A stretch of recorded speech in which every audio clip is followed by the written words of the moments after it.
Pa-like, share and subscribe naman po mga master.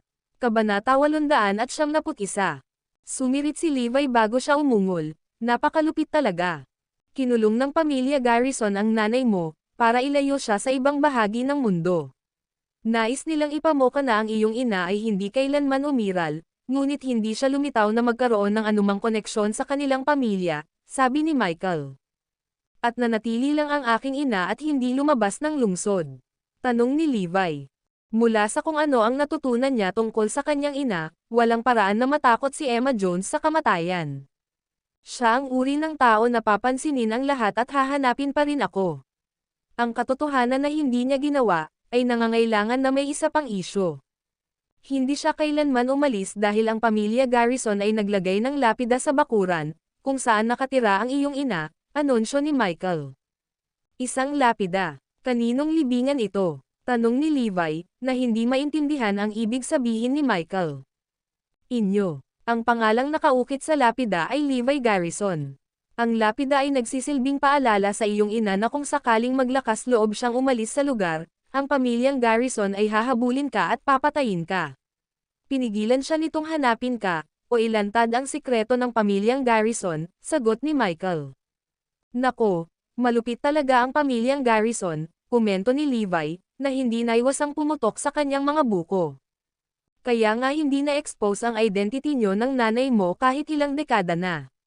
Para bang ang pamilyang Garrison ay hindi kailanman nagkaroon ng anumang koneksyon sa alinmang isa sa iyo, sabi ni Michael habang siya. Mapait na ngumiti, biglang may naisip si Levi, at hindi niya maiwasang magtanong, at paano naman ang aking kapanganakan na ama? Ano ang ginawa niya habang naghihirap ang aking ina? Bakit hindi niya sila pinigilan? Paano siya okay na nakaluhod ang nanay ko sa ulan sa loob ng 3 sunod-sunod na araw, habang buhay siyang nakulong? Minahal siya ng nanay ko, di ba? Kaya dapat mahal na mahal din niya ito, di ba? Na-curious si Levi tungkol sa ginawa ng kanyang biological dad, sa buong panahon. Nanatiling tahimik ang iyong ama, sa buong tahimik na pangyayari. Hinayaan niyang ang pamilya niya ang bahala sa mga bagay-bagay, habang nakatayo siya sa gilid at hindi pinansin ang lahat. Napanood niya, habang nagdurusa ang iyong ina, at minsan ay hindi siya nagsasalita para sa kanya, tugon ni Michael kay Levi. Kumuyam ang kamao ni Levi, at nag-alab ang galit sa kanyang kaluluwa nang marinig iyon. Paano magiging ganoon kalupit ang aking biolohikal na ama? Anong klaseng lalaki siya? And to think na mahal siya ng nanay ko. Simple lang ang dahilan kung bakit siya tumahimik. Siya ang nag-iisang tagapagmana ng kanyang pamilya, at kung nagsalita siya sa ngalan ng iyong ina, aalisin sana ng kanyang pamilya ang kanyang mga karapatan na mamana ng lahat. Impyerno, baka tinanggihan pa nila siya. Kaya naman pinili niyang manatiling tahimik, nakatayo lamang na walang ginagawa. Lahat ng iyon, para lang sa kanyang pansariling pakinabang at pera. Insulto ni Michael. Boom! Galit na galit si Levi na nabaliw sa hangganan, nang marinig ang sinabi ni Michael. Ang aking ina ay handang mamatay para sa akin, samantalang ang butas na iyon ay iniwan ang kanyang pamilya para sa pera. Ang video na ito ay edited by Herban TV. Kabanata 872. Paano magiging ganoon kalupit ang sinuman?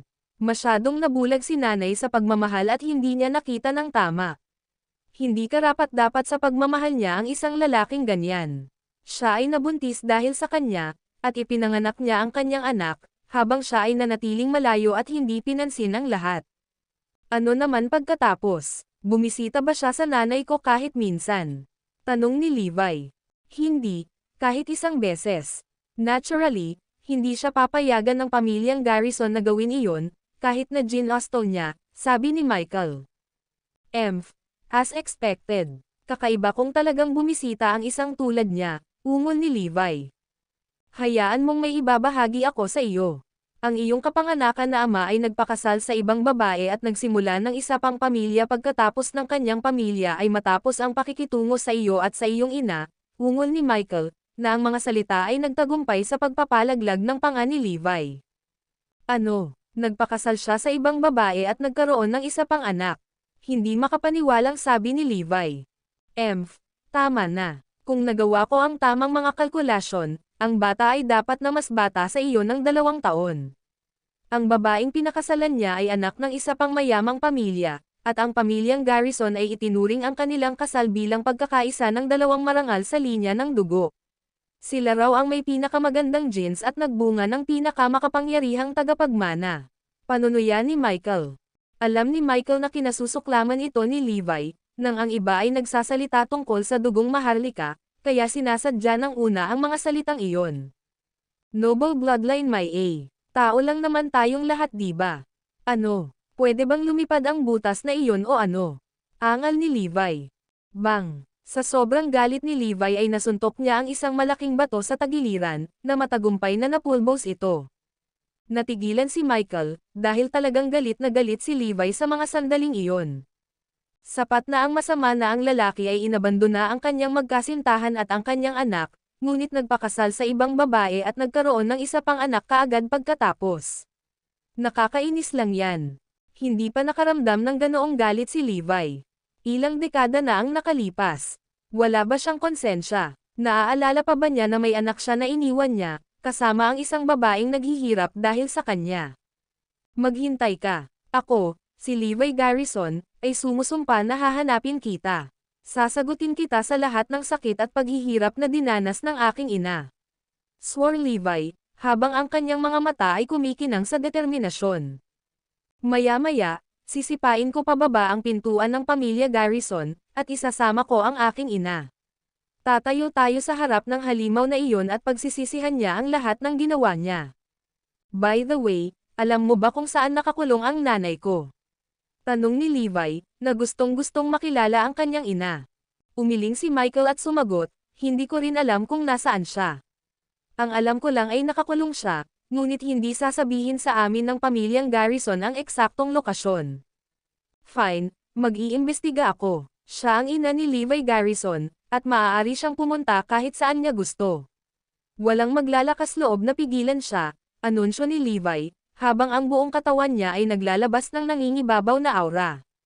Ito ay ang uri ng aura na maaaring ang katotohanan mismo. Ipagpalagay ni Michael na ang lalaking ay kalokohan, kung iba pa siya, ngunit ang nakatayo doon ay si Levi Garrison. Walang nang ahas na tanungin ang kanyang mga salita at ang kanyang pangako. Natapos ang pagpupulong ng anibersaryo ng mga Jones, pagkabalik ni na Levi at Michael. Umalis ang lahat. Ipinahanap ni Levi kay Phoenix ang bilangguan ng kanyang ina pagkatapos noon. Ang video na ito ay edited by Herban TV. Kabanata 873. Sinimulan agad ni Phoenix na hanapin si Emma Jones pagkatapos noon. Medyo mahirap pumutok. Tinakpan ng isang tao ang lahat upang pigilan ang sinumang mahanap siya. This will take some time, pag-amin ni Phoenix habang nakakunot ang noo. Kinagat ni Levi ang kanyang mga ngipin. Tunay na makapangyarihan ang pamilya ng aking kapanganakan ama. Ang katotohanan na ang Phoenix ay nahihirapang subaybayan ang lahat, ay pinapatay lamang ang mga Garrison ay gumawa ng isang kahangahangang trabaho na sumasakop sa lahat. Nilaybot ni Levi ang Edburg Manor at hiniling kay Mia na ipakita sa kanya ang lugar kung saan dating tinitirhan ng kanyang ina. Isa itong maliit at hiwalay na villa. Maayos ang lahat sa loob, at malinaw na regular itong nililinis. Talagang minahal ni Lolo si Tia Emma, at pinanatili niya ang lahat ng bagay sa kanyang silid, paliwanag ni Mia habang siya ay bumantong hininga. Hindi sumagot si Levi. Naunawaan niya na si Michael ay isang ama pagkatapos ng lahat, at ang pakikitungo lamang ni Michael kay Emma ay hindi maganda dahil natatakot siya sa pamilyang Garrison mula sa Oakland City. Inilibot ni Levi ang bawat sulok ng lugar, upang mahanap ang bakas ng nakaraan ng kanyang ina. Siya ay ina ni Levi Garrison pagkatapos ng lahat, at kailangan niyang tanggapin. Ang sinumang nang ahas na ikulong siya ay kaaway ng Diyos ng digmaan. Nawala sa pag-iisip si Levi habang nakaupo sa kwartong iyon, nang bigla siyang tinawag ni Zoe. Ang video na ito ay edited by Herban TV. Kabanata 874. Tinanong ni Levi, ano ang nangyayari? Sumama ka sa akin. Dinala siya ni Michael sa harap ng gate ng bahay. Nang makita ang kabaong na nasa tabi ng gate, nanlamig ang mga mata ni Levi. Nagtanong siya, ano ang kahulugan nito? Para sa akin ba ito? Hindi, para sa nanay mo. Sabi nila, dito, nag-alinlangan si Michael at nanginginig sa takot na maulit ang narinig niya kanina. Sabihin mo, utos ni Levi na nagtaas ng boses sa pananakot. Nagngangalit ang kanyang mga ngipin, sumagot si Michael, dumating ang mga Gonzales na may mensahe para sa iyo, ang kanilang bastard child na si Levi Garrison. Ipinadala nila sa iyong ina ang kabaong na ito upang batiin siya sa pagiging isang soang palad, at nabanggit nila na ipagdadasal nila na siya ay patuloy na maging sawi sa susunod niyang buhay. Kaagad, naramdaman ng lahat ang pagtaas ng tensyon sa silid. Tila bumaba ng ilang degrees Celsius ang temperatura. Isang ginaw ang bumaril sa mga tinak ng mga nanonood. Malamig na tinitigan ni Levi si Michael. Noon, nag-ayos ka ng kasal sa pagitan ng nanay ko at ng anak ng pamilya Gonzales, tama ba? Tumanggo si Michael. Tama iyan. Ipinagkasal ko ang iyong ina kay Klaus Gonzales, noong nabubuhay pa siya. Nang matuklasan ni Klaus Gonzales na buntis ang iyong ina, muntik na niya itong patayin. Inanunsyo niya ang kanyang pagbubuntis sa buong Southampton at ipinahiya niya ang iyong ina sa pagiging isang T at isang mangangalun niya. Sinabi pa niya sa lahat na isa kang bastos na bata. Nang lumabas ang balita tungkol sa pagbubuntis ng iyong ina, ang iyong ina at ang pamilyang Jones ay naging puno ng malupit na biro ng Southampton. Araw-araw, ang mga tao ay nag-iiwan ng lahat ng uri ng basura sa labas ng aming bahay, na sinisira ang aming mga dingding sa pamamagitan ng maruruming salita. Ang video na ito ay edited by Urban TV. Kabanata 875. Nang marinig ito, alam ng lahat sa pamilya Jones kung ano ang mangyayari sa pamilya Gonzales. Maaari silang makipag-away sa sinuman. Bakit kailangan nilang piliin si Levi? Patuloy ni Levi, paano nagustuhan nitong si Klaus Gonzales? May dahilan siguro sa likod ng pag-aatubili ng aking ina na pakasalan siya. Nag-alangan si Klaus Gonzales bago umamin, oo, may dahilan, sa likod ng mga aksyon ng iyong ina. Si Klaus ay may reputasyon sa pagiging playboy noon. Wala siyang ginawa noon kundi magpakatanga sa pera ng kanyang mga magulang buong araw. Nasaksihan pa siya ng iyong ina, na natutulog sa ibang babae, gamit ang sarili niyang mga mata. Dito, si Michael ay hindi nang ahas na magpatuloy pa. Nang maramdaman ang galit ni Levi, iniyuko niya ang kanyang ulo at nanatiling tahimik. Galit na tanong ni Levi, kahit na alam mo ito, pinili mong ipakasal ang aking ina sa lalaking ito. Wala akong choice sa bagay na iyon. Ang mga pag-aasawa sa mga angkan tulad ng sa amin ay higit na napagpasyahan ng mga nakatatanda sa pamilya, at ni ang iyong ina o ako ay walang masabi dito. At saka, nagkagusto si Klaus sa nanay mo at nagpumilit na pakasalan siya. Hindi ko kayang tanggihan ang alok niya. Noon, pumayag akong payagan ang iyong ina na pakasalan siya dahil umaasa ako na ang isang alyansa sa pagitan ng ating mga pamilya ay magiging kapakipakinabang sa atin, ang mga Joneses. Gayunpaman, iyon ang pinakamalaking pagkakamali na nagawa ko sa buong buhay ko. Isang malaking buntong hininga ang ibinigay ni Michael. Napakakapangyarihan ba ng pamilya Gonzales? Tanong ni Levi. Sa abot ng kanyang kaalaman, ang pinakamakapangyarihang maharlikang pamilya sa Southampton ay ang pamilyang Gould. Makapangyarihan sila, napakalakas. Maaaring si Zabian Gould ang pinakasikat sa Southampton, ngunit hindi siya ang pinakamalakas. Huminga ng malalim si Michael. Ang pinakamakapangyarihang puwersa sa Southampton ay ang Restaurant of Peace, na sinimulan ng The Three Musketeers at Osborne Street. Jax. Mariing ipinilit ni Levi, bueno, sabihin sa akin ang higit pa tungkol dito. Ipinaliwanag ni Michael, ang Restaurant ng Kapayapaan ay umiral na noon pa man. Mayroong isang alamat sa Southampton, na nagsasabi, na sinumang kriminal, gaano man kalaki ang kanyang mga krimen, ay ligtas, kapag nakapasok siya sa restaurant na iyon. Walang sino man ang makakapagparusa sa kanya, anuman ang kanilang posisyon sa lipunan. Hindi makapaniwala si Levi. Maaari bang magbigay ng amnestia ang Restaurant of Peace sa mga kriminal? Kung pupunta ako sa restaurant na iyon pagkatapos pumatay ng daan-daang tao, magiging ligtas ba ako? Walang makakahawak sa akin. Tumanggo si Michael. Oo, tama iyan. Kaya naman, itinuring ng lahat ang Restaurant of Peace bilang pinakamalakas na puwersa sa Southampton. Ngumiti si Levi. Wow, ito ay dapat na isang restaurant ng mahusay na reputasyon kung gayon. Magpatuloy. Ang pangalawang pinakamakapangyarihang grupo ng mga tao sa Southampton ay The Three Musketeers. Ang unang musketeer ay si Lionel Gonzalez, at ang pangalawang musketeer ay si Richie Fulmer. Sa wakas, ang huling musketeer ay si Persus Emil. Si Klaus Gonzalez ay anak ni Lionel Gonzalez. Iyon ang dahilan kung bakit ipinagpatuloy ko ang kasal, sa kabila ng sarili kong pag-aalinlangan. Napakalinaw ni Michael kung gaano kalakas ang pamilya Gonzalez. Ngumiti si Levi. Sa pamamagitan ng pagpapadala ng kabaong na ito sa iyong pintuan, hindi ba sinusubukan ng pamilyang Gonzalez na ipahayag kung gaano kahirap ang tingin nila sa pamilya Jones? Eksakto. Hindi man lang nagpapakumbaba ang pamilya Gonzalez sa pamilya Goal minsan. Siyempre, wala silang pakialam sa isang maliit na angkan tulad natin, maingat na sagot ni Michael. Kaya naman, ang pulong ng anibersaryo sa taong ito ay napakahalaga. Nais ni Michael na samantalahin ang pagkakataon na umakyat sa ranggo para sa kanyang pamilya. Kinagat ni Levi ang kanyang mga ngipin. Wala akong pakialam kung gaano kalakas ang pamilya Gonzalez. Dahil pinahiya nila ang aking ina noong nakaraan, maghihiganti ako. Ang video na ito ay edited by Herban TV. Kabanata 876. Sa sandaling iyon, isang talakayan ang nagaganap sa prestihiyosong Asher Dragon Villa, sa suburb ng Southampton. Ang pasukan ng villa ay maingat na binantayan ng isang elite squad ng higit sa 100 mga security guard. Imposibleng may makapasok ng hindi napapansin. Ang tatlong musketeer ay nagtipon sa araw na iyon, para sa isang laro ng mga baraha sa drawing room. Ang tatlo sa kanila ay matanda at maputi ang buhok, ngunit sila ay mukhang masigla at masigla. Paminsan-minsan, isang matalas, mapanlinlang na tingin ang sumilay sa kanilang mga mata, na sapat na upang ang sinuman ay manginig sa takot. Bukod sa tatlong matandang lalaki, naruroon ang isa pang medyo may edad na.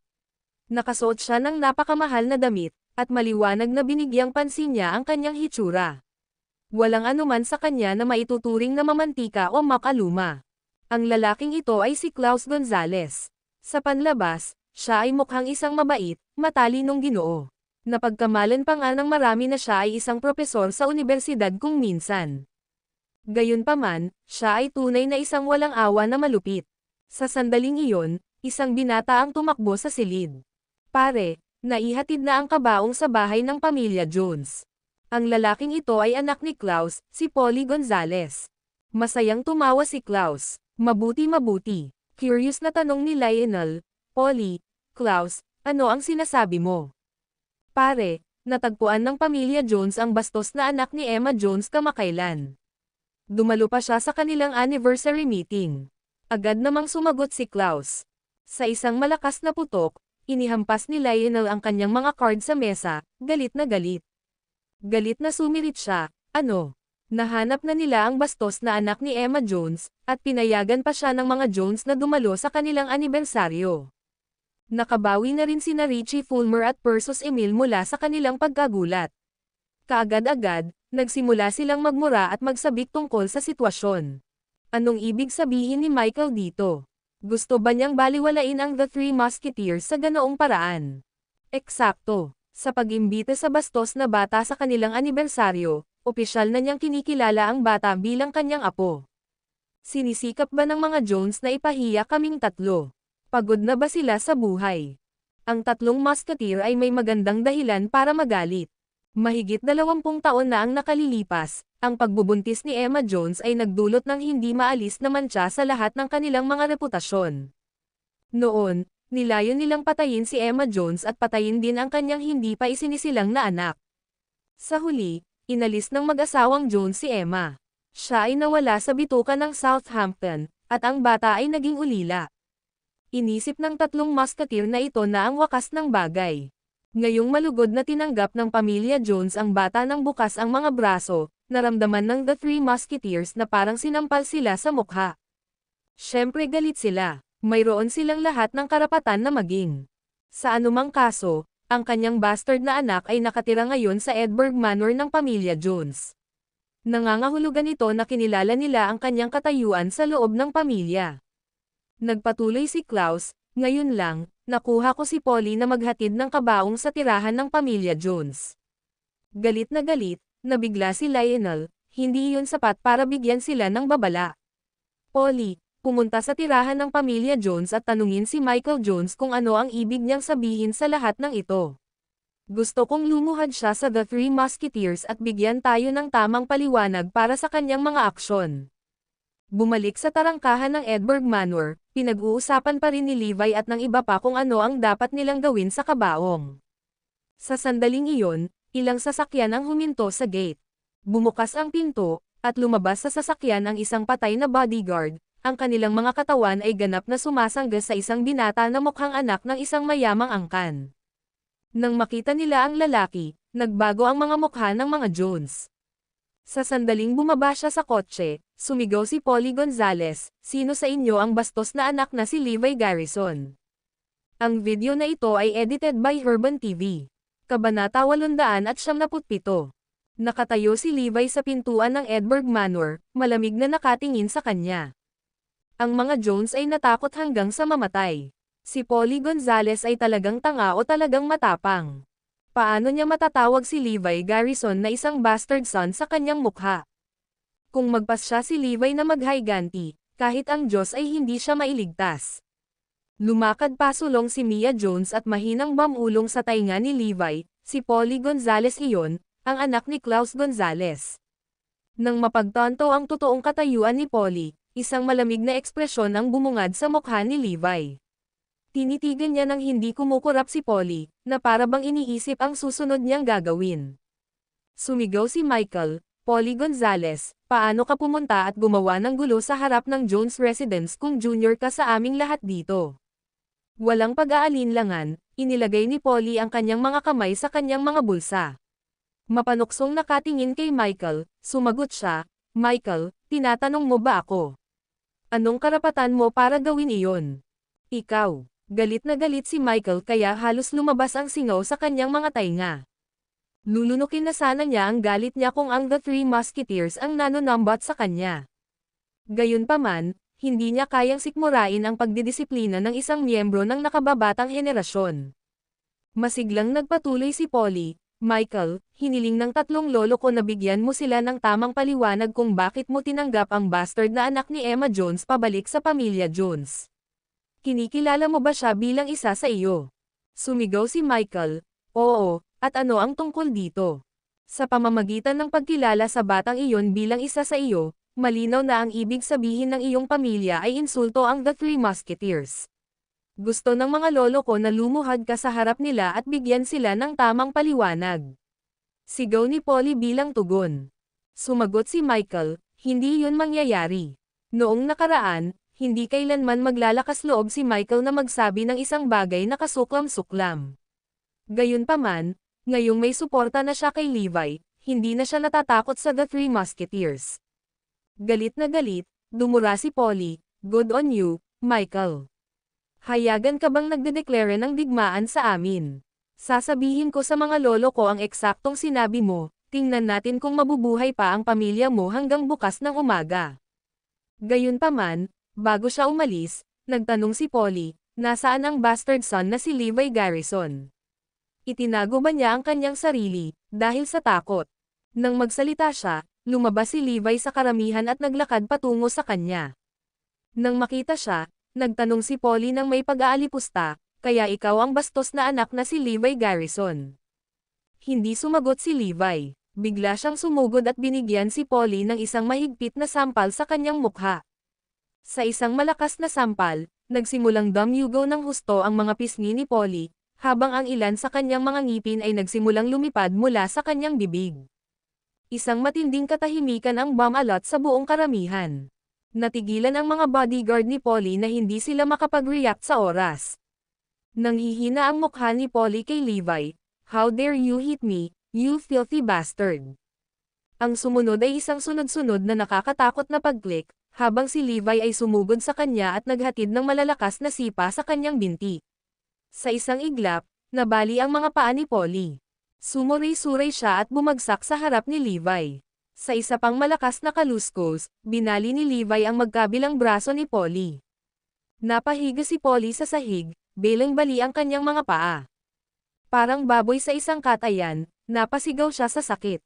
Sa sandaling iyon, sa wakas ay natigilan ang mga bodyguard ni Polly. Patayin siya. Ang video na ito ay edited by Herban TV. Kabanata 898. Sa isang iglap, nabalian na rin ni Levi ang lahat ng kanilang mga paa. Si Polly at ang kanyang mga bodyguard ay nakahiga sa lupa, humahagulgol sa sakit. Iniutos ni Levi, may naglagay sa lalaking ito sa kabaong, at ibalik ito kay Mr. Klaus Gonzales. Bumalik sa Asher Dragon, the Three Musketeers at Klaus ay naglalaro pa rin ng kanilang mga baraha. Sa sandaling iyon, may tumakbo sa silid, na mukhang takot na takot. Mga sir, may nangyaring kakilakilabot. Ibinalik sa amin ng pamilyang Jones ang kabaong, at hindi pa bumabalik si Mr. Polly. Ano? Nagmamadaling lumabas ang tatlong Musketeers at Klaus para tingnan.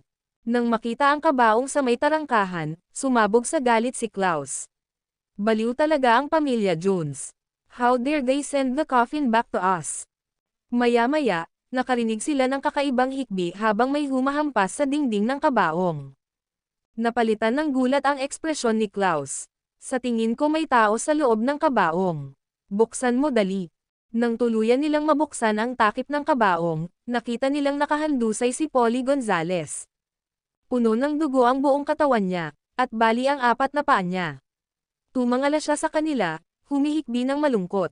Napabuntong hininga ang tatlong Musketeers at Klaus. Agad namang napalitan ng galit ang mga ekspresyon nila. How dare the Jones family break on Polly's limbs and send him back in a coffin?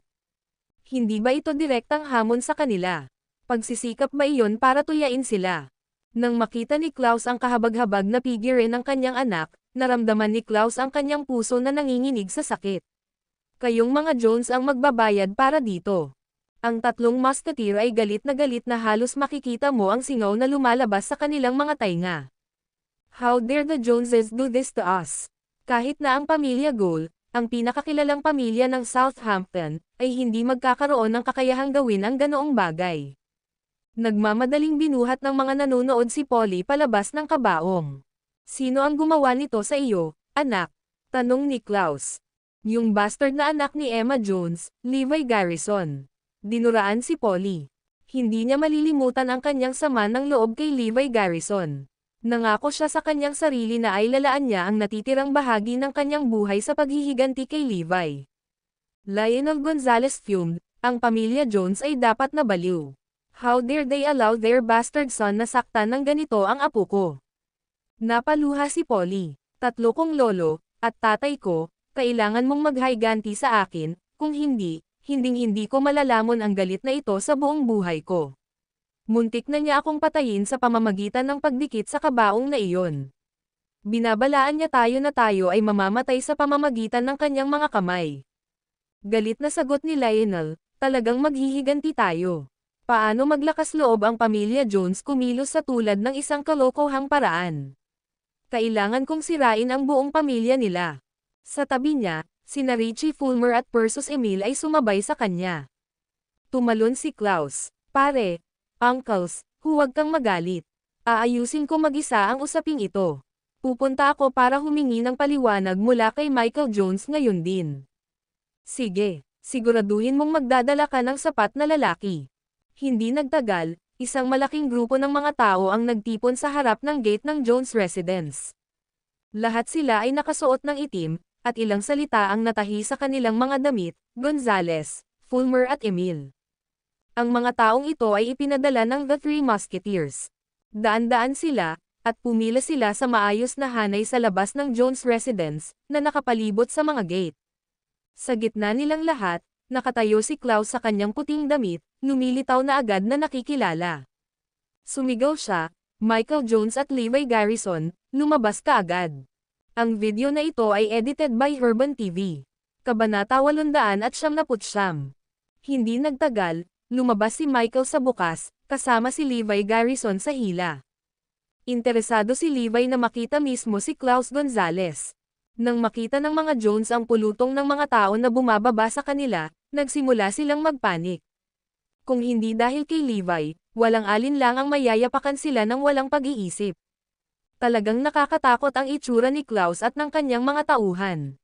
Galit na sigaw ni Klaus nang makita niya si Michael. Michael Jones, tingnan mo ang ginawa mo. Gayunpaman, Tumawa lang si Michael bilang tugon. Oh, at ano ang nagawa ko, Klaus? Don't you dare call me that. Mas mabuting ipaliwanag mo ang sarili mo sa ginawa mo sa anak ko. Sigaw ni Klaus. Ngumisi si Michael. Ang iyong anak ay natakpan ang kanyang bibig at ng insulto sa iba, kaya siya ay tinuruan ng kaunting leksyon. Dapat talagang maglaan ka ng mas maraming oras sa pagtuturo sa iyong anak kung paano kumilos, Mr. Gonzales. Dahil kung hindi, tiyak na iba ang magtuturo sa kanya para sa iyo. Si Klaus ay lubusang nagalit. Napakabastos. Ako o ang aking ama ay hindi kailanman nagdidisiplina sa mahalagang anak kong ito. Kaya ano ang nagbibigay ng karapatan sa iba na hawakan man lang ang isang buhok sa kanyang katawan? Kung sino lang ang nagbigay sa iyo ng karapatang disiplinahin ang anak ko, Michael. Lalo lang lumalim ang ngisi ni Michael. Actually, hindi naman ako ang nagdidisiplina sa kanya. Ininsulto niya ang isang taong hindi niya dapat gawin. Kaya't ang taong iyon ay mabait na kinuha sa kanyang sarili na turuan ang iyong anak ng isang leksyon. Si Levi Garrison iyon, hindi ba? Ilabas mo siya dito ngayon din. Sa sandaling iyon, isang mahinahong boses ang pumutol sa tensyon. Nandito ako. Nang makilala ni Klaus si Levi, muntik na niyang ibuga ang gasket. Ito ang anak ng B*******H na iyon. Pinilit niyang ibaba ang galit bago muling nagsalita. Ano ito? Talagang tinanggap ninyong mga Jones ang anak ni Emma pabalik sa pamilya. Ibig sabihin ba nito ay kinikilala mo siya bilang isa sa iyo? Hindi naglakas loob na sumagot si Michael sa ngalan ni Levi, sa halip ay sinulyapan niya ang nakababatang lalaki. Nakahinga siya ng maluwag sa pag-iisip nang makitang tumango si Levi sa kanya. Mukhang okay na siya sa formal na pagkakakilala bilang anak ni Emma. Tama iyan. Nandito na siya sa mga Jones, ibig sabihin, kinikilala natin ang kanyang pagkapanganay. Siya talaga ang anak ng aking anak. Mariing deklara ni Michael. Galit na tinitigan siya ni Klaus. Alam mo bang tahasan mong iniinsulto ako sa paggawa nito?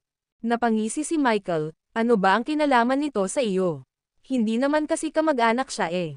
Si Emma ang nobya ko noon, pero nakipagtalik siya sa ibang lalaki at pinanganak ang bastard na ito. Paano naman ang reputasyon ko, ha? Sapat na ang pagpapahiya sa akin ng B******H na iyon, at ngayon ay magtatambak na kayong mga Jones. Sigaw ni Klaus. Yung fiancé mo. Ang dahilan lang kung bakit siya naging fiancé ay dahil pinilit mo akong pakasalan siya sa iyo. Lahat ay dahil nagustuhan mo siya. Pakli ni Michael. Mabuti. Sabihin kung ano ang gusto mo. Nasa iyo ang mga bola, ibibigay ko sa iyo iyan, Michael. Ngunit hindi ka ba natatakot na may isang taong susunod sa iyo? Siniguro nila na ang mga Joneses, kabilang si Emma, ay sinira ang lahat ng relasyon sa bastos na batang iyon noon, ngunit ngayon ay lantaran mo na siyang tinatanggap. Ano sa tingin mo ang mangyayari sa iyo kapag nalaman nila? Ang video na ito ay edited by Urban TV. Kabanata 900. Ang mga salita ni Klaus ay nagpalamig kay Michael. Ang imahe ng lalaking iyon na bumababa sa tirahan ng mga Jones 20 taon na ang nakalilipas at madaling pinupunasan ang lahat ng kanilang mga bodyguard ay kumislap sa kanyang mga mata, at ang mga goosebumps ay sumabog sa kanyang buong katawan. Pero nasa tabi niya ngayon si Levi kaya wala siyang dapat ikatakot. Ano ba ang dapat kong katakutin? Tayong mga Jones ay kayang tanggapin ang anumang darating sa atin. Malamig na anunsyo ni Michael. Mabuti kung ganoon. Kaya ipinipilit mong kilalanin ang bastos na anak ni Emma. Kahit na ang ibig sabihin nito ay lumaban sa pamilya Gonzales. Oo, tama iyan. Isang kislap na uhaw sa dugo ang sumilay sa mga mata ni Klaus. Kung gayon, ang mga Jones ay wala ng lugar sa Southampton. Anong sinabi mo? Si Levi ang nagsalita noon, at nagulat si Klaus. How dare ang bastard son ni Emma talk back to me? Sabi ko, B ang nanay mo and that literally makes you a son of a B. Isa pa, ikaw ba ang pumutol sa anak ko? Galit na sabi ni Klaus. Si Levi, na may ganap na hindi nababagabag na ekspresyon, ay dahan-daang lumapit kay Klaus. Babayaran kita sa pananakit mo sa anak ko. Babayaran kita ng 10 ulit, hindi, 100 beses. Paninindigan ni Klaus habang nakatitig sa kanya. Maya-maya, lumapit si Levi kay Klaus at tinitigan siya. Tinawag mo ba akong anak ng ab ******h at bastard?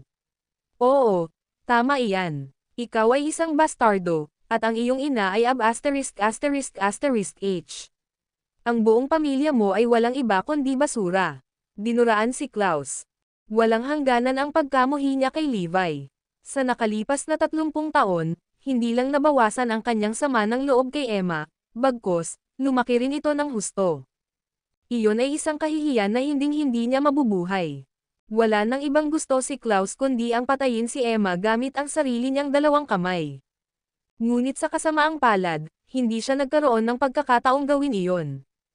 Kaya't nang mabalitaan niya na ang bastos na anak ni Emma ay ibinalik sa mga Jones, siya ay nagalit ng labis na nais niyang wakasan din si Levi. Dapat pasanin ng anak ang pasanin ng ina, kaya kinailangan ni Levi na pagbayaran ang mga kasalanan ng kanyang ina. Kaya, agad siyang umorder ng kabaong at ipinahatid. Sampal. Isang sampal mula kay Levi ang nagpawala kay Klaus sa kanyang pag-iisip. Isang malakas na sampal iyon kaya nahati agad ang balat sa mukha ni Klaus. Ang dugo ay bumulwak kung saan-saan, at kahit ilang ngipin ang lumalabas sa kanyang bibig. Isang sampal lang ay sapat na para maramdaman ni Klaus na parang nasampal ang kalahati ng lakas ng kanyang buhay. Nakatayo siya doon na tulala, hindi makagalaw kahit isang pulgada. Ang mga lalaking nakapaligid sa kanya, kasing galing nila, ay hindi man lang nagkaroon ng pagkakataong mag-react. Sampal, sampal, sampal, kuwit. Sa kasamaang palad, ang sampal na iyon ay simula pa lamang dahil sumunod si Levi ng 1 dosina pa.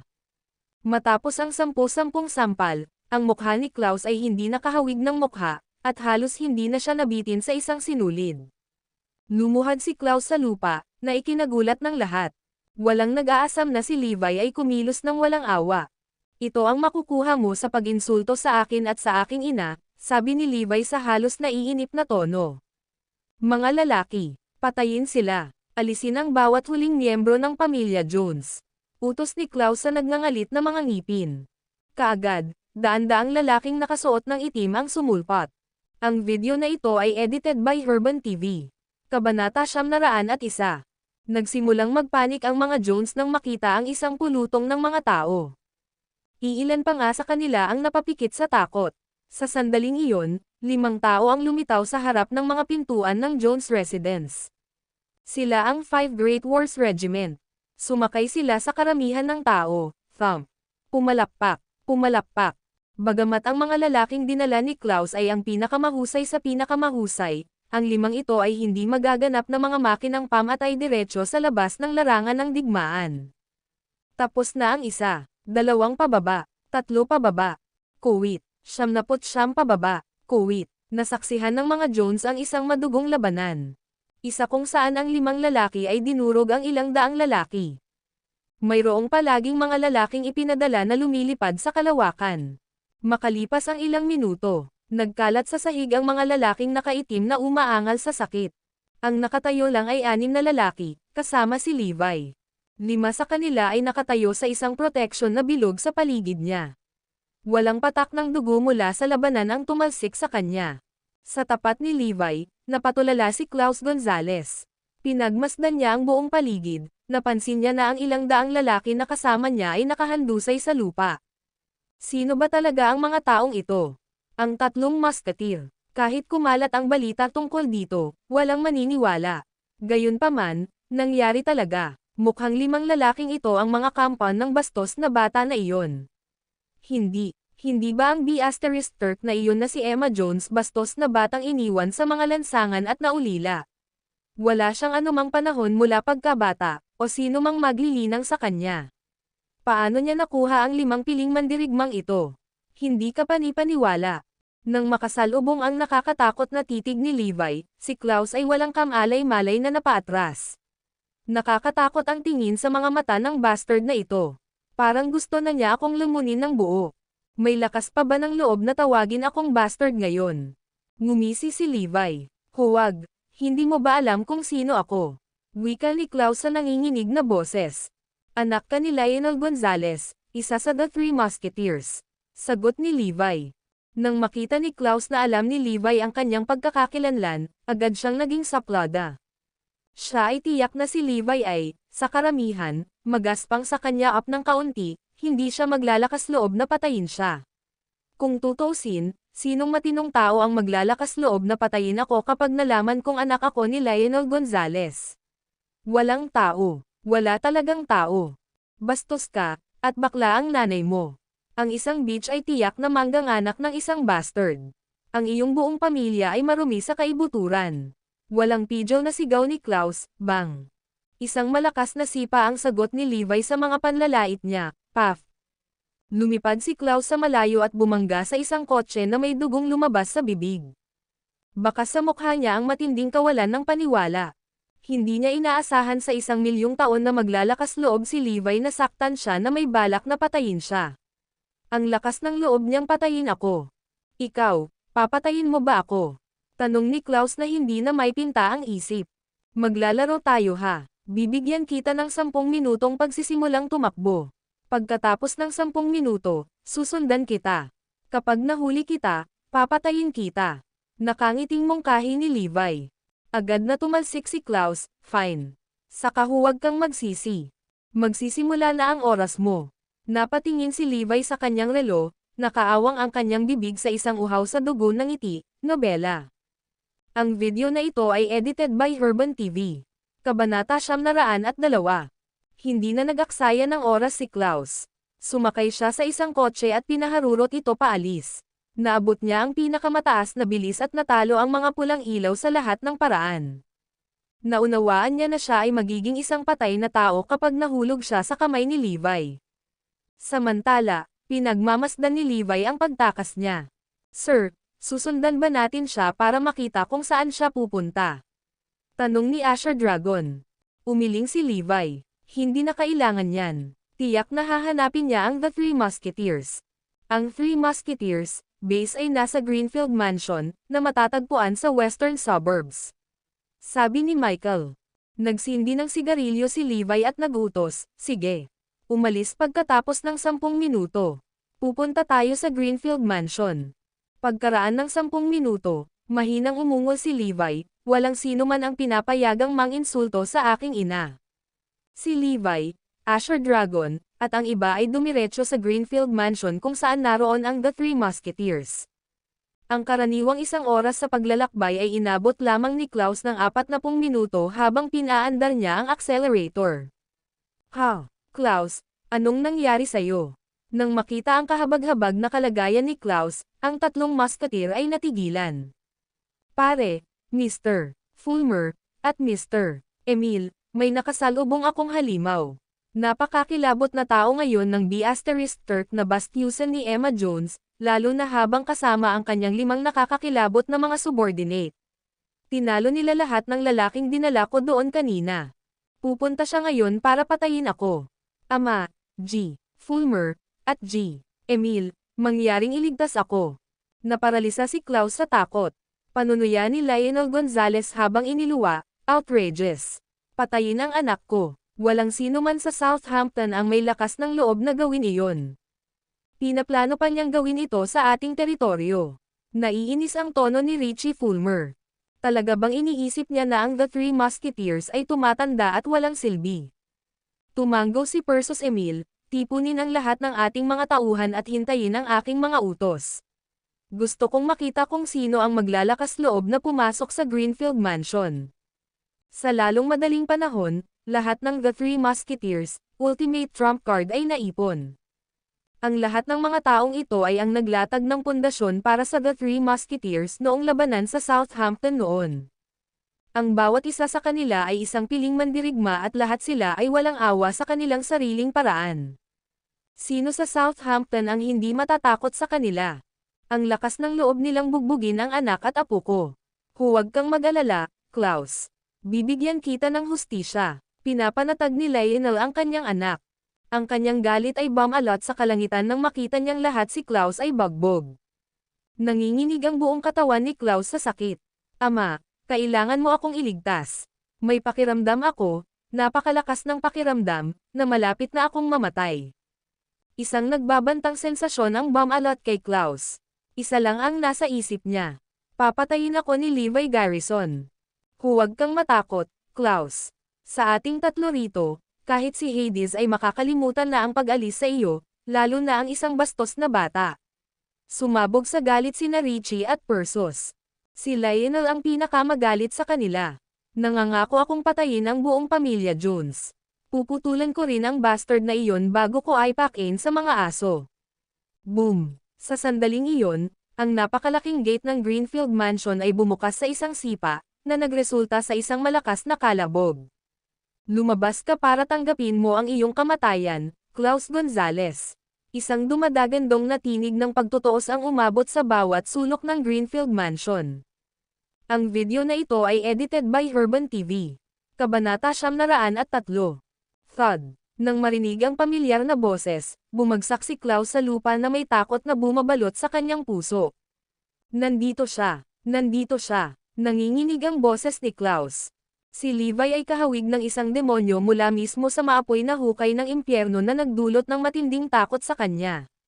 Galit na galit si Lionel nang makita ang kanyang anak na sobrang takot. Tara na, gusto kong makita kung gaano kahusay ang bastard na ito. Nagtag din sina Persus at Richie. Pare, kailangan mo siyang tapusin o papatayin niya ako. Halos maluha na si Klaus. Sa Greenfield Mansion, sabay-sabay na ipinadala ang mga ultimate trump card ng The Three Musketeers, nakatayo ng maayos sa harapan nila habang nakita sila ni Levi at sa kanyang mga tauhan. Tumigil ka dyan. Ang sino mang gumawa ng isa pang hakbang ay papatayin. Ang lahat ng mga elite ay napapaligiran ng isang mamamatay tao na aura habang tinitigan nila si Levi at iba pa na may mga mamamatay na tingin. Ano ang magagawa ko? Gusto kong humakbang pasulong. Naglaro ang ngisi sa bibig ni Levi habang walang pakialam sa paglalakad. Kasabay na umatras ang mga tauhan ng tatlong musketeer habang pinagmamasdan ang mga nanghihimasok na may mapagbantay na mga mata. Simple lang talaga ang purpose ng pagdating ko. Ito ay upang patayin si Klaus Gonzales. Yung mga walang kinalaman sa kanya, tumabi kayo. Malamig na sabi ni Levi. Gusto mo bang makipagkamay kay Mr. Gonzales? Sa ibabaw ng ating mga bangkay. Sinimulan ng lahat na kulungan si Levi at ang kanyang mga tauhan. Ang lakas ng loob mong gumawa ng gulo sa teritoryo ng The Three Musketeers. Kasunod ng galit na dagandong na iyon ay ang hitsura ni Lionel at ng kanilang dalawang kasamahan. Ang tatlo sa kanila ay may puting buhok, ngunit naglalabas pa rin sila ng hangin ng panganib. Ang matatalas nilang titig ay maaaring tumagos sa puso ng isang tao. Ito ay lalo na ang kaso para kay Lionel Gonzales na nagkaroon ng walang kapantay na uri ng panginginig sa paligid niya. Matapos ilibot ni Lionel ang kanyang tingin, itinoon niya ito sa isang lalaki at nagtanong, "So ikaw si Levi Garrison?" "Tama iyan. Ako si Levi Garrison, at narito ako para sa buhay ng iyong anak." Si Levi ay may malawak na ngiti sa kanyang mukha, mukhang nakakatakot na masunurin. Gayunpaman, ang kanyang mga salita ay ganap na sumasalungat sa kanyang mga kilo. Siya ay maaaring ituring na pinakamayabang sa kanilang lahat. Nababaliw na yata siya para ibalita na nandito siya para patayin ang anak ko sa harap namin, The Three Musketeers. Ang mga salita ni Levi ay natigilan sa The Three Musketeers. Dinala niya ang pagiging prangka sa isang bagong antas. Hindi man lang siya nag-abalang maging discreet sa kanyang intensyon. Hindi ba siya masyadong busog sa sarili niya? Kaya, pakibigay si Klaus Gonzales. Pumunta ako ngayon dito para pumatay ng isang tao lang. Hindi ako gagawa ng gulo para sa iba sa inyo. May mabigat na pakiramdam ng awtoridad sa tono ni Levi. Nagulat ang tatlong musketeer. Medyo matagal silang nawala sa pagkatulala. Masyadong mayabang ang binatang ito. Ano ang sinabi mo? Sa wakas ay nag-react si Lionel pagkatapos ng buong 10 segundo. Sa tingin mo kaya mong patayin ang anak ko, dahil lang sa sinabi mo. Ikaw lang ang bastos na anak ni Emma Jones. Kahit ikaw mismo si Hades, hindi mo maaangkin ang buhay ng anak ko ngayon. Ipinahayag din nina Persus at Richie ang kanilang galit, na nanunuya, tama. Bakit hindi ka magtanong at tingnan kung may nang-ahas ng pumatay ng tao sa ilalim ng The Three Musketeers? Ang video na ito ay edited by Herban TV. Kabanata 904. Hahaha, tawa ni Levi. Ang kanyang mga mata ay kumikislap sa malalim na pangungutya. Ang tatlong musketeer ay nakaramdam ng labis na kahihiyan dahil dito. Walang sino man ang nangahas na tumawa sa kanila. Kung ganoon ay may sasabihin ako sa iyo. Walang sino man na ako, si Levi Garrison, ay hindi maaaring patayin. Tumalim ang tingin ni Levi nang sumilay ang malamig na kislap sa kanyang mga mata. Mga lalaki, sakupin sila. Sa utos ni Lionel, agad na nagpasulong ang kanilang mga nasasakupan. Maglinis ng landas para sa akin. Papasok ako, para kunin si Klaus Gonzales. Walang pakialam na bilin ni Levi. Naiintindihan. Si Asher Dragon at ang kanyang 4 na kasamahan ay bumuo ng isang bilog sa paligid ni Levi at nahak ang kanilang daan pasulong. Ang malabundok na katawan ni Black Tortoise ay nagbukas ng daanan sa harapan, na parang isang kalisya na dumadaan sa karamihan. Sina Asher Dragon at Kirin ay tumabi kay Levi, habang ang natitira ay dinala sa likuran. Lahat ng mga elite fighter na sumalakay ay natalo ng 4. Si Levi, na nasa gitna, ay kalmadong naglalakad sa looban habang hinihit-hit ang kanyang sigarilyo sa masayang paraan. 100 ang pinutol sa daan-daang lalaki. Sa ilalim nila, isa-isang bumagsak ang mga lalaki, nakahiga sa lupa at hindi na makabangon. Ang mga panganang 3 musketeer ay nakabitin sa kanilang mga bisagra. Sa wakas ay naunawaan na nila ang ibig sabihin ni Klaus nang sabihin niyang ang 5 lalaking ito ay kakilakilabot. Sila ay halos hindi masisira. Hindi man lang napigilan ng ilang daang lalaki ang 6 sa kanila. Makalipas ang ilang minuto, nakarating si Levi at ang kanyang mga tauhan sa harapan ng mansyon. Nang mga sandaling iyon, si Klaus Gonzales ay nakayuko sa loob ng mansyon. Ang mga natitirang mandirigma na nakaharang sa daan papasok sa mansyon ay tumitig kay Levi at sa kanyang mga tauhan ng may pagkabalisa at takot. Natroma sila matapos ibigay ng mga tauhan ni Levi ang kanilang mga asno. Ang mga tauhan ni Levi ay pumutol ng daan-daang lalaki habang sila ay pasulong. Ang mga lalaking iyon ay nakapulupot na ngayon at sumisigaw sa sakit habang gumugulong sa lupa. Napatulala ang lahat. Si Lionel at ang kanyang 2 kasamahan ay hindi rin naging mabuti. Ang ilang daang lalaking iyon ay ang kanilang pinakahuling trump card. Sila ang susi sa kanilang matibay na kinatatayuan sa Southampton. Ang daang lalaking iyon ay may kapangyarihang lipulin ang lahat ng maimpluwensyang pamilya sa Southampton. Gayunpaman, kalahati sa kanila ay ibinaba ng 6 na lalaking ito sa loob ng ilang minuto. Nakakakilabot. Sinulyapan ni Levi ang mga nakatayo pa rin, kahit medyo nanginginig at natatakot. He smiled and challenged, "Gusto mo ba talagang hamarang sa daraanan namin? Sigurado ka bang mapipigilan mo kami?" Kami. Sila ay itinapon sa isang siklab ng galit. Masyadong makapangyarihan si Levi at ang kanyang mga tauhan, kaya nakaramdam sila ng takot sa pinakadalisay nitong anyo. Sa loob ng mansyon, nanginginig na mga kamay binuksan ni Klaus ang bintana at tumingin sa ibaba nang marinig ang kaguluhan. Ang paningin ng lahat ng mga lalaki na umiiyak sa lupa sa ibaba ay natakot sa kanya na walang kaalam-alam. Pilit na pumasok si Levi Garrison.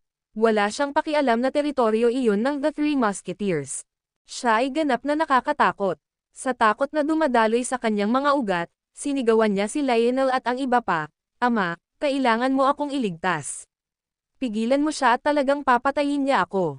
Itinaas ni Levi ang ulo para tingnan si Klaus na nakangiti. "Tigilan mo na ang panlaban dito. Hinding-hindi ka makakatakas sa mga hawak ko." Pinalamig ng matalim na tingin ni Levi si Klaus hanggang sa buto. Pakiramdam niya ay matatakot siyang mamatay anumang oras. Ang video na ito ay edited by Herban TV.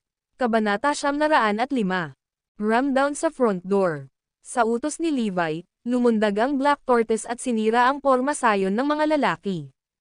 Isang malaking bahagi sa kanila ang inatake ng White Tiger at pati na rin ng kanyang mga kasama. Ang mga natitira ay hindi na nang ahas na hamarang sa kanilang daan. Nang walang nakaharang, masisira na ang pinto. Mabilis, kunin ang Dulcerated Monks. Sigaw ni Lionel. Ang Dulcerated Monks ang mga nangungunang mandirigma na nagtatrabaho para sa The Three Musketeers. Dinurog daw ng 2 ang lahat ng Invincible Fighters sa buong Southampton. Lahat ng tao sa Southampton ay hihimatayin sa harap nila. Ang Dulcerated Monks ay nagpractice ng sinaunang sining ng chi mula sa murang edad, at ang kanilang mga balat ay hindi maarap. Ang dami ng beses nilang hinaranggan ang mga bala at palaso para sa The Three Musketeers ay hindi mabilang.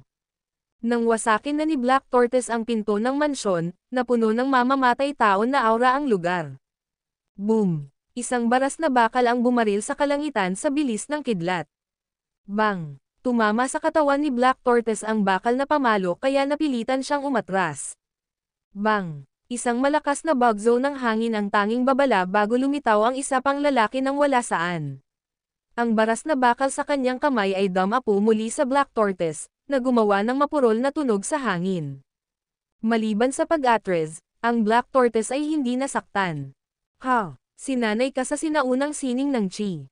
Nagtatakang tanong ng dalawang monghe na nakaharang sa pasukan.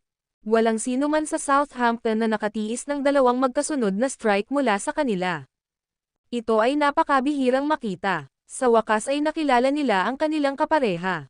Gayunpaman, ang Dulcerated Monks ay napuno ng pananabik. Sa loob ng napakaraming taon, wala silang nakakaharap kahit na malapit sa kanilang kalibre.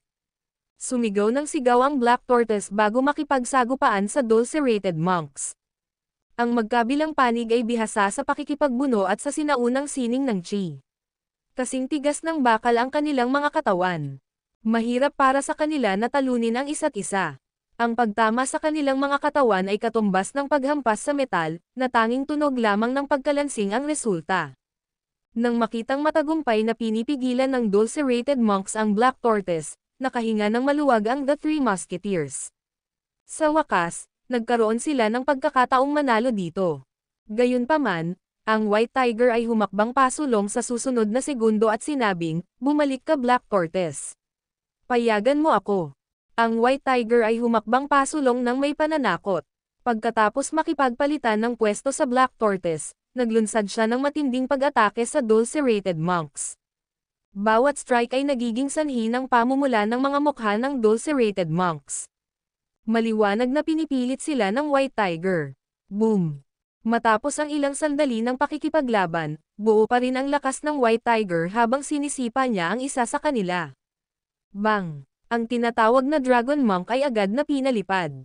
May maitim na mantsa ng dugo sa di umano'y hindi maarak na katawan habang umaagos ang dugo palabas sa kanyang katawan. Bang! Pinalo ng White Tiger ang isang sipa sa isa, Tiger Monk, kung saan ang huli ay pinalipad din. May mga bahid din ng dugo sa kanyang katawan na tila mga sapot ng gagamba. Ang kanilang mga katawan ay kasing lakas ng bakal dahil sa pagsasanay ng sinaunang sining ng Chi. Gayunpaman, ito ay walang silbi kapag nakaharap sa White Tiger, dahil ang sapat na puwersa ay tiyak na makakalusot sa kanilang Chi. Ang Dulcerated Monks ay natalo. Ang tatlong musketeers ay ganap na natigilan. Bilisan mo at ilayo mo si Klaus. Iyong iba, pigilan mo sila. Nag-aalalang umungol si Lionel. Ang video na ito ay edited by Urban TV. Kabanata 906. Ang iba pang mga lalaki sa pinangyarihan ay sumugod at bumuo ng isang barikada ng tao sa harap ng mga pintuan ng mansyon, upang hadlangan si Levi at ang kanyang mga kasama sa pagpasok. Samantala, natakot si Klaus sa loob ng mansyon. Maya-maya pa, may dinala ang mayordoma ng ilang tao para hanapin siya. "Ginoo Gonzales, hindi ka maaaring manatili dito. Halika, kailangan nating tumakas kaagad. Pupunta sila rito anumang minuto ngayon." Udyok ng mayordomo. Napalitan ng kawalan ng pag-asa ang mukha ni Klaus. Kahit ang Dulcerated Monks ay hindi katugma sa kanila. Sino sa Southampton ang makakatalo sa kanila? Saan pa ako makakatakbo, gayunpaman? Sumagot ang mayordomo, "May isang lugar." Isang hiwa ng pag-asa ang pumasok sa mga mata ni Klaus nang may naalala siya. Tanong niya sa boses na puno ng sigasig, "Ang ibig mong sabihin ay Peace Hotel?" "Oo, tama iyan. Hanggat dadaan ka sa mga pintuan ng Peace Hotel, ligtas ka. Gaano man kalakas ang mga lalaking iyon sa labas, hindi ka nila magagawang saktan doon. Nagbibigay ang Peace Hotel ng mga first-rate na serbisyo sa proteksyon. Walang maglalakas loob na tumawid sa kanila. Dalhin mo ako dyan ngayon din." "Oo, tatakas tayo sa Secret Passageway at tatango sa Peace Hotel." Inakay ng mayordomo si Klaus palabas sa isang lihim na daanan. Bagamat makapangyarihan ang The Three Musketeers sa Southampton hanggang sa puntong kahit ang pamilyang Goal ay walang kapantay para sa kanila, naghukay pa rin sila ng isang nakatagong daanan sa Greenfield Mansion, para lamang maging ligtas. Ginawa ang gayong daanan upang sa harap ng panganib, magkaroon sila ng paraan upang makatakas. Ang daanan ay ginamit ni Klaus ngayon. Ipinakita nito kung gaano kahalaga ang gumawa ng mga hakbang sa pag-iingat. Sa labas ng mansyon, mahigit 100 lalaki ang magkabalikat habang hinaharangan nila si Levi at ang kanyang grupo sa pagdaan. Bang! Ang Black Tortoise ay sumugod na parang kalisya sa susunod na segundo. Natamba ang barikada ng tao. Bumagsak. Ang mga pinto ng mansyon ay nagkawatak-watek. Walang sino man sa inyo ang makakapigil sa amin. Kaya bakit mo pa subukan? Umiling si Levi. Kung gusto mong patayin ang aking anak, ito ay nasa ibabaw ng aking patay na katawan. Bilang huling paraan, ginamit ng The Three Musketeers ang kanilang mga katawan upang hadlangan si Levi at ang kanyang mga tauhan sa pagsulong. Hindi ko alam kung ano ang sinabi o ginawa ng anak ko, Mr. Garrison, pero hihingi ako ng tawad sa iyo sa ngalan niya. Hinihiling ko lang na iligtas mo ang kanyang buhay. Masasabi ng 3 musketeer na hindi ordinaryong tao si Levi. Ang anak ni Emma Jones ay walang duda na isang dragon sa balat ng tao. Hindi sila tugma sa kanya. Hinihiling lang nila na mapanatili ni Klaus ang kanyang buhay. Kung nangangahulugan ito na makakarating sila sa isang mapayapang kasunduan, kusang loob nilang iyuko ang kanilang mga ulo bilang pagsuko. Kung ang kapayapaan ay wala sa tanong, pagkatapos ay magpapatuloy sila sa pagtigil hanggat maaari upang bigyan si Klaus ng kinakailangang oras upang makatakas at maghanap ng kanlungan sa Peace Hotel bago siya mapuntahan ni Levi. Stalling for time, I see. Ito ay walang silbi. Kahit saan siya magpunta, huhulihin ko pa rin siya. Ngumisi si Levi. Halika. Kailangan mong lagpasan tayong 3 kung gusto mong patayin ang anak ko. Gusto pa nilang 3 na bigyan ng oras si Klaus kaya nagpatuloy sila sa pagtayo sa daraanan ni Levi. Magwala, galit na sigaw ni Levi. Ang 3 musketeers ay itinapon sa isang tabi. Matagumpay na nakapasok si Levi sa mansyon kasama ang kanyang mga tauhan. Ang video na ito ay edited by Herban TV. Kabanata 707. Gayunpaman, si Klaus Gonzales ay matagal nang wala. Boss, nakatakas na ang B***starred na iyon. Bulalas ni Kirin. Boss, may nakita akong secret passageway. Siguradong nakatakas si Klaus Gonzales dito, ulat ni Asher Dragon habang nag-slow jog siya. Phew, nakahinga ng maluwag si Lionel at ang kanyang partido. Humagalpak ng tawa si Richie. Dapat sumuko ka na lang. Kahit na mahanap mo siya, walang saysay. Sabay tawa ni Persos. Tama iyan. Kunin ang isang piraso ng aking payo at sumuko na ngayon. Wala kang magagawa kahit na mahanap mo siya. Tumanggaw si Lionel bilang pagsang-ayon. Natuwa si Levi. Oh, at bakit ganoon? Dahil nagpunta siya sa isang lihim na lugar at mawawalan ka ng kapangyarihan kahit na mahanap ito. Tumawa si Richie. Ang ibig mong sabihin ay Peace Hotel. Biglang naalala ni Levi ang pagbanggit sa Peace Hotel na ipinaalam sa kanya noon ni Michael. Ang pagpasok sa Peace Hotel ay magagarantiya ng kaligtasan ng isang tao. Walang makapaglalabas ng sino man sa hotel na iyon. Aba, parang ang dami mong alam, punk. Sumuko. Nasa Peace Hotel na ang anak ko. Hindi mo siya mapupuntahan hanggat nananatili siya doon. Napabalikwas ng tawa si Lionel. Siyempre welcome ka maghintay. Ang aking anak ay maaaring manatili sa Peace Hotel magpakailanman, ngunit kaya mo bang maghintay hanggat siya? Nagtaas ng kilay si Lionel ng mapanukso. Umuwang paitaas ang bibig ni Levi na may mapanuksong ngiti. Oh, dahil makapasok siya sa Peace Hotel, bakit hindi ako pumasok at kalad ka rin siya palabas? Ha ha ha ha. Natawa silang 3 nang marinig ang tanong niya. Tumingin sila kay Levi na parang tulala ang mga sinabi niya. Hindi mo ba alam na sa sandaling pumasok ang isang tao sa Peace Hotel, gagamitin ng mga tao sa loob ang lahat ng kanilang resources para protektahan ang taong iyon? Ano man ang iyong kapangyarihan o background, hinding-hindi hahayaan ng Peace Hotel na magkaroon ng pinsala ang mga bisita nito. Hayaan mo na lang na payagan kang pumasok doon para patayin ang anak ko. Dapat mong malaman na ang may-ari ng Peace Hotel, Osborne Street Jacks, ay isang maalamat na figure. Kahit saang linya ng negosyo ka papasok, kailangan mo siyang igalang. Kaya pala buo pa rin ang mito tungkol sa Peace Hotel. Ang sinumang maglakas loob na pumasok ay haharap sa napipintong kamatayan. Bakas sa mukha ni Lionel ang mapang-asar. Napakaganda ba talaga ng Peace Hotel?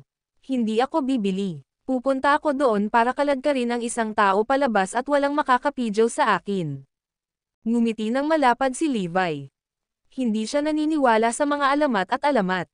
Gaano man kahanga-hanga, maparaan, o malakas ang background ng Peace Hotel, hindi nila ako mapipigilan. Unless mas makapangyarihan sila sa akin. Na imposible. Umalis na tayo. Pupunta tayo sa Peace Hotel. Dinala ni Levi ang kanyang 5 tauhan at tinungo ang Peace Hotel. Samantala, matagumpay na nakapasok si Klaus sa hotel sa patnubay ng kanyang mayordomo. Phew! Pagkapasok sa hotel, nakahinga ng maluwag si Klaus. Sa wakas ligtas na ako. Gusto akong patayin ni Levi Garrison. Sa kanyang panaginip, huwag mo na akong isipin na patayin sa buhay mo, be at starred. Ang video na ito ay edited by Urban TV. Kabanata 908. Nakahiga sa sahig, si Klaus ay sumangot ng malalaking lagok ng hangin. Noon niya naramdaman ang matinding sakit sa kanyang mukha. Nang makitang binalot siya ng takot kanina ay tuluyan na siyang namanhid sa anumang anyo ng sakit. Hindi ba napunta sa lansangan ang bastos na anak ni Emma Jones? Paano siya naging napakalakas? Labis na naguluhan si Klaus dito. Ang isang bastard na walang sino man ay naging napakalakas na kahit ang 3 musketeer ng Southampton ay hindi nagawang sugpuin siya.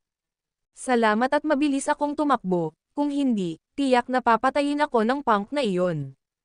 Nadama ni Klaus na literal na nakatakas siya sa kamatayan.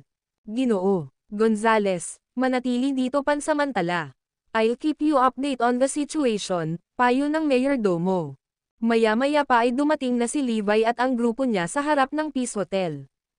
Ang hotel ay may anti-gang disenyo. Ito ay hindi masyadong kahanga-hanga sa ibabaw. Gayunpaman, nang gustong pumasok ni Levi at ng kanyang mga tauhan, hinarang sila ng isang grupo ng mga tao. Pagbati, mga ginoo, kailangan mong gumawa ng appointment ng maaga para makapasok sa Peace Hotel. Bawal pumasok ang mga bisitang walang appointment. Magalang na nagpaalam ang mga security guard sa may pintuan. Hindi lahat ay makapasok sa Peace Hotel. Ang isa ay kailangang gumawa ng appointment bago o kumuha ng pahintulot ng may-ari. Nasulyapan ni Levi ang makapal na kalyo sa mga kamay ng mga security guard, pati na rin ang bahagyang bukol sa kanilang mga buko. Sila ay walang alinlangan na mahuhusay na mandirigma na hindi gaanong sanay kaysa sa Beast of Death at sa Wolf King. Ang katotohanan na sila ay napakakaunting mga security guard sa Peace Hotel ay nagsilbi upang ipakita kung gaano kakilakilabot ang lugar na ito. Sa kabila ng kanyang pagmamasid, hindi sila sineseryoso ni Levi. Paumanhin, hindi ako nandito para manatili sa iyong hotel. Kung gayon, paano ka namin matutulungan, sir? Nataranta ang mga security guard. Nandito ako para pumatay ng tao. Huwag kang mag-alala, aalis ako kaagad pagkatapos ko siyang gawin at hindi kita guguluhin. Mahinahong wika ni Levi. Gayunpaman, ito ay parang isang kanyan ng bomba sa pandinig ng mga security guard. Ang kanilang mga isip ay ganap na gumugulo. Ang Peace Hotel ay may kasaysayan ng hindi bababa sa 2 siglo.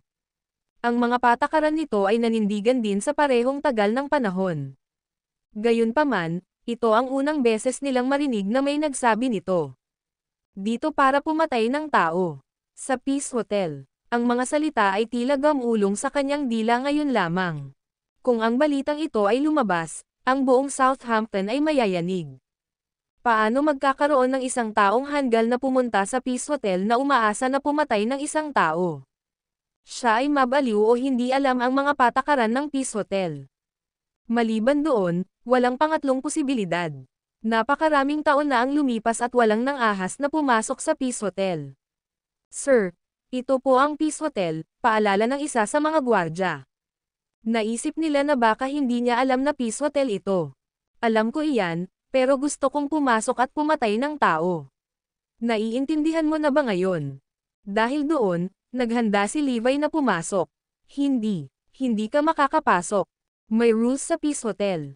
Hindi ka makakapasok, pati na ang pumatay ng tao. Ang mga gwardya ay hamarang sa kanyang daraanan. Ang video na ito ay edited by Urban TV. Kabanata 909. Maya-maya pa, lumabas ang isang lalaking nakasuot ng pormal na kasuotan. Mula sa kanyang lakad at aura, masasabi na siya ay mula sa militar. Anong nangyayari dito? Ipinaliwanag sa kanya ng mga security guard ang sitwasyon. Magandang araw, mga ginoo. Ako ang manager ng Peace Hotel, si Herman Sanders. Sigurado akong narinig na ninyo ang tungkol sa mga patakaran sa Peace Hotel, tama ba? Kapag ang isang tao ay pumasok sa Peace Hotel, sila ay magiging aming mga natatanging bisita. Sisiguraduhin ng Peace Hotel ang kanilang kaligtasan. Hindi ka makapasok sa aming hotel, pati na sa pagpatay sa aming mga bisita. Please umalis ka na, babala ni Herman. Natarante siya nang makasalubong niya ang isang grupo ng mga tao na may lakas ng loob na pumasok sa Peace Hotel. Hinding-hindi ito gagawin ng sino mang may alam tungkol sa mga patakaran dito. Higit pa rito, pagkatapos ng napakaraming taon, walang sino man ang nagkaroon ng lakas ng loob na sumuwi sa mga patakaran. Nasa iyo ang iyong mga patakaran, at nasa akin ang akin. Kahit ang Diyos ay hindi kayang protektahan ang taong nakatakda kong patayin. Sumili ang malalim ng ngiti sa labi ni Levi. Sisiguraduhin mo ang kaligtasan ng iyong mga bisita sa sandaling pumasok sila sa Peace Hotel. Ngayon, gusto kong makita kung paano mo siya paprotektahan para sa akin. Sumakay at patayin si Klaus Gonzales. Ang mga mata ni Levi ay kumikislap na may intensyong pumatay. Dahil determinado kang pumasok, huwag mo kaming sisihin sa pagiging masungit. Itapon sila, utos ni Herman. Agad na sinugod sila ng 8 security guard. Ang 8, dalubhasang lalaking ito ay parang mga kanyan habang sumusugod sila kay Levi at sa kanyang mga tauhan sa nakakatakot na bilis. Hindi kalabisan na sabihin na ang 8 lalaking ito ay kapantay ng Dulcerated Monks. Ang 2 monghe ay mga trumpo card ng The Three Musketeers. Gayunpaman, nakilala nila ang kanilang kapareha at sila ay natalo. Bang! Bang! Bang! Kuwit! Si Asher Dragon, Kirin, at ang kanilang mga kasamahan ay hindi nag-atubili na hamampas. Sa kaunting oras, lahat ng 8 security guard ay pinadala sa himpapawid. Basag. Nabasag ang mga glass door ng Peace Hotel dahil sa impact ng lumilipad nilang katawan, dahilan para magkalat ang lupa ng mga sirang tipak. Napatulala na lang si Herman. Ang 8 lalaking ito ay hindi man lang sila katugma. Natakot ang mga tao sa lobby ng hotel. Lalo na itong si Klaus, na hinahabol pa ang hininga sa lobby nang biglang bumukas ang malalaking salamin na pinto. Maya-maya, may ilang pamilyar na figure ang pumasok mula sa labas. Levi Garrison. Nang makita si Levi, si Klaus ay labis na natakot na halos lumuwa ang kanyang mga mata sa kanilang mga socket. Bakit siya nandito? Pinasok pa siya sa Peace Hotel. Nakatutok ang mga mata ni Levi kay Klaus habang sumili ang ngiti sa kanyang mga labi. Nagkita tayong muli. Nag-crack ang boses ni Klaus habang nauutol, paano? Kamusta ka dito? How dare you break into Peace Hotel? Mayroon kang ilang mga bowl ang bakal. Lahat ng tao sa Southampton ay may isang naisip pagdating sa Peace Hotel, ang lugar na ito ay sagradong lupain. Ito ay hindi isang lugar kung saan ang isa ay maaaring basta-basta makapasok. Sa paggawa nito, inilalagay ni Levi sa malaking panganib ang kanyang sariling leeg. Isang malupit na ngiti ang naglaro sa gilid ng kanyang bibig. Walang lugar sa mundong ito na hindi ko mapupuntahan. Tingnan mo, nandito ako ngayon, di ba? Marahas na umiling si Klaus sa kanyang kinauupuan nang lumapit si Levi sa kanya. Ang video na ito ay edited by Herban TV. Kabanata 910. Si Klaus ay nagmamadaling tumayo at tumakbo papasok sa hotel. Sagipin mo ako. Papatayin niya ako. Hindi ba dapat ligtas na lugar ang Peace Hotel? Paano siya nakapasok? Ano ba ang nangyayari? Napasigaw si Klaus sa taas ng kanyang mga baga. Baka sa mukha ni Herman at ng iba pang staff ng hotel ang kahihiyan. Ang sitwasyong ito ay ganap na walang uliran. Walang nangyaring ganito sa buong kasaysayan ng hotel na ito. Kaya naman, ito ay isang lubos na kahihiyan sa Peace Hotel. Hindi rin exempted dito ang lahat ng staff ng hotel. Kung kumalat ang balita tungkol dito, ang Peace Hotel ay magiging katatawanan ng Southampton. Hindi lang nila mapapayag na mangyari ang ganitong bagay. Tumigil ka nga dyan. Isang hakbang pa at magiging kaaway na kayong lahat ng buong Peace Hotel. Sigaw ni Herman bilang babala. Dumadaming bilang ng mga security guard ang dumating upang suriin ang kaguluhan, na umaabot sa humigit kumulang 80 sa kanila. Bawat isa sa kanila ay isang piling mandirigma sa kanilang sariling karapatan. Ang bawat isa ay magagawang sakupin ang isang lupain ng mag-isa. Sila ay hindi gaanong makapangyarihan kaysa kay Scott Yates at Brock Green. Gayunpaman, handa silang manirahan sa maliit na posisyon bilang mga security guard. Nagkaroon ng maraming tao. Ito ay, sa katunayan, napaka-hindi pangkaraniwan. Kitang-kita kung gaano kalakas ang Peace Hotel. Ang may-ari, si Osborne Street Jacks ay walang alinlangan na isang natatanging tao na may malawak na hanay ng mga kasanayan. Napukaw ang curiosity ni Levi sa may-ari nito. Bakit siya pinarangalan na pinakamataas na tao sa Southampton? Umiling ang White Tiger. O tingnan mo, ang daming fighters na biglang sumulpat. Interesting. Nagpatuloy si Levi sa paghakbang.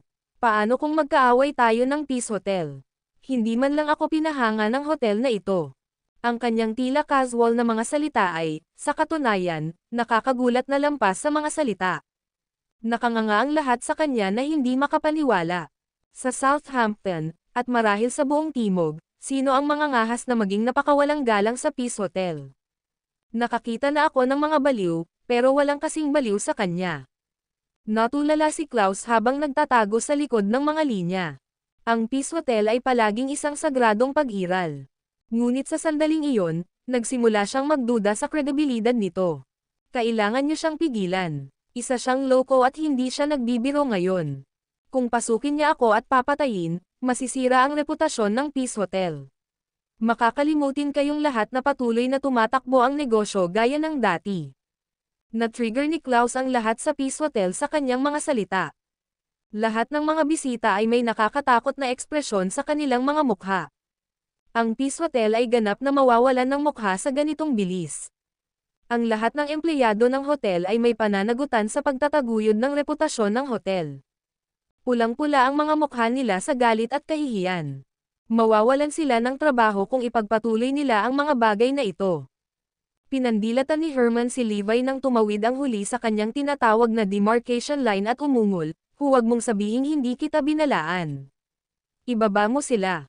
Ang Peace Hotel ay itinayo sa sagradong lupain at lahat ng nanghihimasok ay puputulan. Nilabag ni Levi ang mga patakaran at hinamon niya ang pagkakaroon ng Peace Hotel sa pamamagitan ng panghihimasok. Biglang umaksyon ang humigit kumulang 80 security guard. Para silang mga mababangas na hayop na pinakawalan sa kanilang mga tanikala. Kung ikukumpara sa daan-daang lalaking kabilang sa The Three Musketeers kanina, ang mga lalaking ito ay higit na may kakayahan. Parehong nasa magkaibang antas.